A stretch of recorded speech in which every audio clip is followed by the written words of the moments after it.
မိတ်ဆွေရဲ့ခန္ဓာကိုယ်မှာဒီလိုမျိုးအတဘောဖူလေးတွေ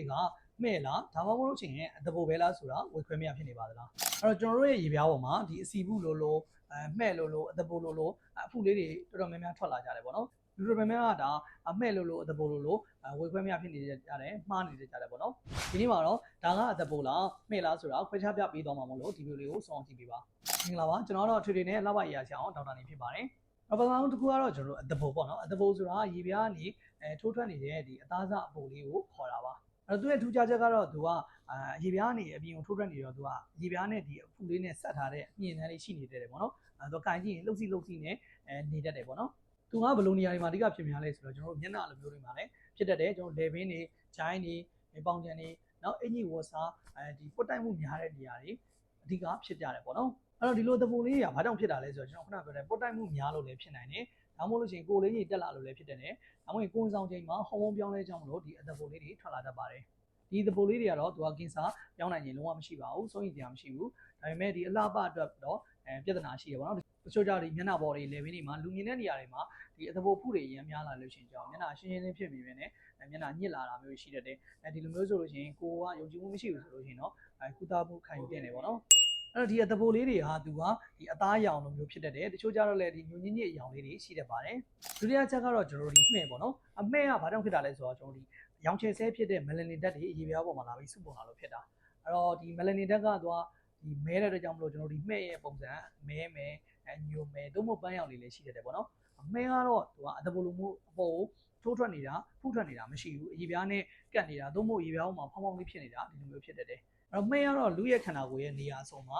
ပေါက်နိုင်ပါတယ်အဲ့တော့အသဘောနဲ့မှဲနဲ့ကွာခြားချက်ကတော့အဓိကတော့သူကအသဘောကတော့လှုပ်ရွလေးဖြစ်နေတယ်ရေပြားနဲ့ကတ်မနေဘူးပေါ့နော်မှဲကတော့ရေပြားနဲ့ကတ်နေတယ်ဒီနှစ်ချက်နဲ့ခွဲခြားလို့ရတယ်ပေါ့နော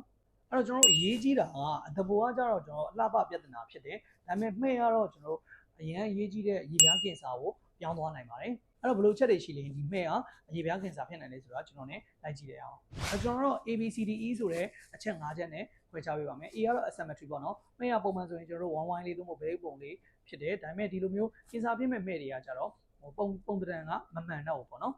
်ဒီကတော့ပေါ်လာပါပေါ်လာတော့ကျွန်တော်တို့ပုံမှန်မှဲလေးတွေကသူ့ရဲ့နှခမ်းသားပေါ်လာလေးတွေက1ဆက်လေးတွေပြက်သားတဲ့ပေါ်လာလေးရှိတယ်ပေါ့နော်ဒါပေမဲ့ဒီကင်ဆာဖြစ်မဲ့မှဲတွေကကြတော့ပေါ်လာပြက်သားမှုမရှိတော့ဘဲတွန့်နေခေါက်နေတာမျိုးရှိနိုင်ပါတယ်နောက်တစ်ခုကတော့ C ကတော့ကာလာပေါ့နော်ကာလာကမဲ့တစ်လုံးထဲမှာပဲကာလာအစုံဖြစ်နေတာဒါမျိုးဆိုရင်ပြဿနာရှိပါတယ်ဆိုတော့တစ်ခုကတော့ D ပေါ့နော် diameter ပေါ့နော် diameter ကကြောင့်သူက6 mm ထက်ကြီးလာတယ်ဆိုလို့ရှိရင်တော့ဒါကအနေရှိရဲ့မဲ့မျိုးစားထဲမှာပါပါတယ်နောက်ဆုံးတစ်ခု E ကတော့ evolve ပေါ့နော် evolve ဆိုတာကသူကဒီအချိန်တိုအတွင်းမှာဒီအရောင်ရော site ရောကတိတိတတ်တာပြောင်းလဲလာတယ်တိတိတတ်တာကြီးလာတယ်ဆိုလို့ရှိရင်တော့ဒါကအရေးကြီးပါတယ်ဒီဆက်ရရေပြားထူးထူးဆရာအောင်နဲ့အမြန်ဆုံးပြသဖို့လိုအပ်ပါတယ်အဲ့တော့အနည်းချုပ်ပြောမယ်ဆိုလို့ရှိရင်တော့ကျွန်တော်တို့တွဲလောင်းလေးဖြစ်နေတယ်ဆိုရင်အသဘောအရေပြားနဲ့ကတ်နေတယ်ဆိုလို့ရှိရင်မှဲ့ပေါ့နော်အဲ့တော့အသဘောပဲဖြစ်မှဲ့ပဲဖြစ်ပေါ့နော်သူကအချိန်တိုင်းတာတစ်ခုမှာပို့ပြီးတော့ပွားလာတာပို့ပြီးတော့များလာတာပို့ပြီးတော့ကြီးလာတာမျိုးတွေဖြစ်လာနိုင်တယ်ဒါကြောင့်မလို့မိတ်ဆွေကဒီလူမြင်တဲ့နေရာတွေမှာဒီမှဲ့တွေသဘောတွေဖြစ်နေတယ်ကို confidence မရှိဘူးဆိုလို့ရှိရင်အကောင်းဆုံးကုသမှုကတော့ဒီကောင်ကိုကျွန်တော်တို့ဒီထုံဆေးလေးပေးပြီးတော့လျှက်စစ်ပန်လေးနဲ့electroporation ကြီးနဲ့ခွဲစိတ်ကုသတာပဲဖြစ်ပါတယ်ဒီလိုကုသခြင်းအပြင်တို့ဒီမျက်နှာပေါ်မှာရှိတဲ့သဘောတွေမရှိတဲ့အတွက်ကြောင့် confidence တက်လာမယ်နောက်တစ်ခုကမဲ့တွေကိုကြိုတင်ဒီခွဲစိတ်လိုက်တဲ့အတွက်ကြောင့်မလို့ဒီလိုကင်ဆာဖြစ်နိုင်တဲ့ chance ကိုလည်းလျှော့ချပြီးသားဖြစ်တယ်ပေါ့နော်ဟုတ်ကဲ့ပါမိတ်ဆွေကဒီကုသမှုနဲ့ပတ်သက်ပြီးတော့အသေးစိတ်သိရှိလို့ရဆိုလို့ရှိရင်တော့ကျွန်တော်ချက်ပေါက်မှာမေးထားလို့ရပါတယ်ဒီဗီဒီယိုလေးကမိတ်ဆွေရဲ့ကြိုးရှိရဆိုရင် like and share လေးလုပ်ပြီးသွားပါအောင်မိတ်ဆွေရောဒီလိုသဘောတွေမှဲ့တွေရှိတယ်လို့စိတ်ညစ်နေဆိုရင် comment မှာဒီကြောင်းနဲ့ပတ်သက်ပြီးတော့မေးလို့ရရှင်မေးခဲ့ပါနောက်ထပ်ဒီလိုမျိုးကျမရဲ့ဝိသုဒ္ဓဗီဒီယိုသိချင်နေဆိုရင်တော့ဒီ account ကို follow လုပ်ထားဖို့လည်းမေးပါနဲ့เนาะအားလုံးကျေးဇူးတင်ပါတယ်နောက်ဗီဒီယိုတွေမှာပြန်လည်ဆုံတွေ့ပါမယ် Auradem Clinic